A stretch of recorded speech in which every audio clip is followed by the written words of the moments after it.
Good afternoon to all of you. It certainly is an honor and a privilege to be here with you all again as we celebrate the 50 years for the Westchester Library System, and certainly as we celebrate the birthday of Dr. Martin Luther King. I was one of the authors for this wonderful tea back in 2004, and I just wanted to share with all of you that in this last 5 years, and even if I go back to the start of my writing career, which was about 13 years ago now, this still remains the most important and the best event that I've done. And so that really says a lot about all of you, all of the sponsors, and what you're doing to celebrate libraries and Martin Luther King together.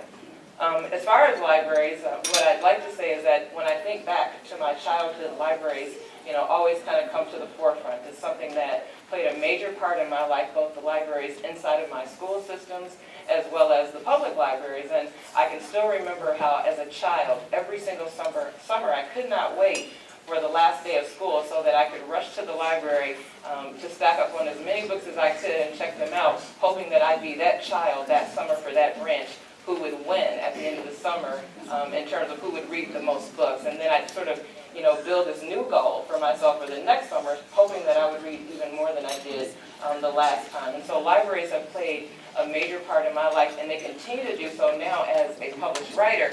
And when I get that email message from a woman who says, I can't afford to buy your books, but I'm able to read everything you write because of my library, well, that does great joy to my heart.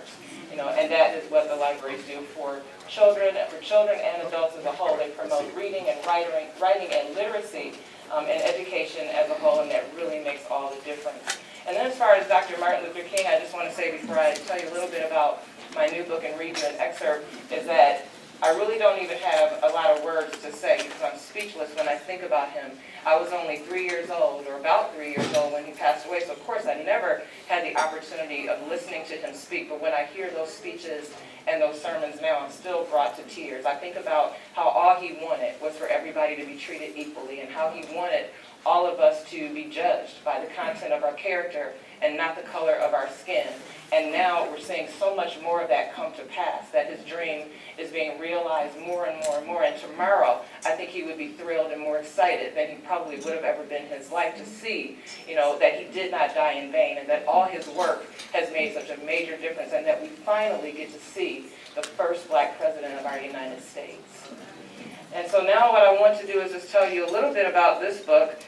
My character is probably not somebody that Martin Luther King would be more proud of. I can say that. This is a young woman who I wanted to write this story because I think she, unfortunately represents so many women and even some men in America, in that she has a very, very serious shopping addiction. And she believes that she should have what the title calls the best of everything. She's been used to the best of everything throughout her entire life. Her father has given her everything, him being the wealthy pastor and world-renowned minister and speaker that he is. And so now that she has graduated from college and she's gotten married, and now her father is saying, no more, credit card bills are coming here, I'm not paying them for you anymore, and you have to come together with your husband and live on the income that he provides, and then that's what you do. And so Alicia cannot understand that, and so in her mind, she believes that she should be able to still shop at Neiman's and Bloomingdale's, and she should be able to shop online and do everything and all the things that she's been used to doing, and so this is where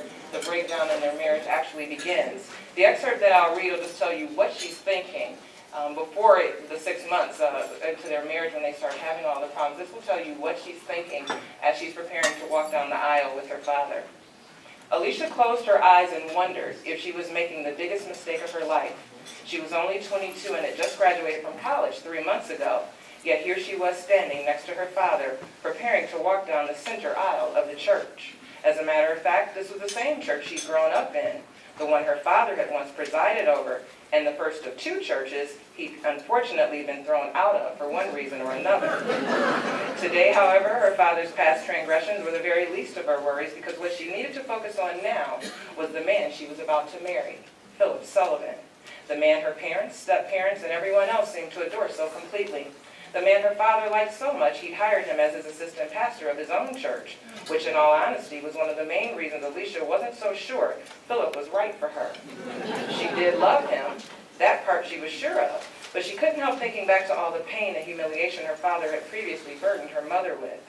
She loved her father and had forgiven him a long time ago. But no matter how hard she tried, she would never forget all the women he slept around with whenever he felt like it.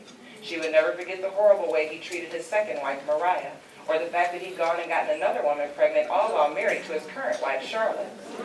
It was true that Charlotte had done her dirt too, a great deal of it for that matter. But Alicia still wasn't happy about the life her father had once led.